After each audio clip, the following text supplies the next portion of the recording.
ভাই একটা দুঃখের কথা কই শুনবেন। দুঃখের কথাটা আমার দুঃখের কথাটা হইলো যে এই যে দেখুন আমি কাম করতেছি।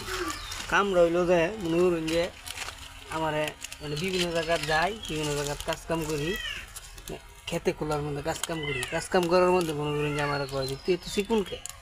আমি গেলাম আমি চিকুন থাকতাম না। বাইক সারাদিন কাম কাজ করি, বিভিন্ন ধরনের কাজ কাম করি। কাজ কাম করলে কি মানুষ মোড়া হয়? কাজ কাম করলে তো মানুষ চিকুনই খায়। তে বললাম যে না, যদি আমি মুড়া আবার চাই তাহলে কী করবো? মুড়া দিলে বাইক এরকম কাজ কাম করে তো মুড়াও যেত না। তাহলে আমি মনের মধ্যে কোনো কিছু রাখি না। যে মুড়া একসময় তো না চিকুন আছি, মুড়া তো একসময় যাবো। তাই আমি বললাম যে চাকরি বাকরি যেরকম করবো, চাকরি বাকরি করার সময় মনে করুন যে যামু, যায়া টাইম টেবিল খামু, মাছ গুস্তু খামু, বিভিন্ন ধরনের আইটেমের খাবার খামু। বাড়ির থাকলে মনে করুন যে খাওয়ানোর কোনো মানে কোনো নাই, খাওয়ানোর কোনো ধরনই থাকে না। সকালের খাওয়ান দুপুর খাই, দুপুর খাওয়ান বিকেলে খাই, মানে কী কমু, শাক দিয়ে খাই, ছেনা দিয়ে খাই, মাছ ছেনা দিয়ে খাই।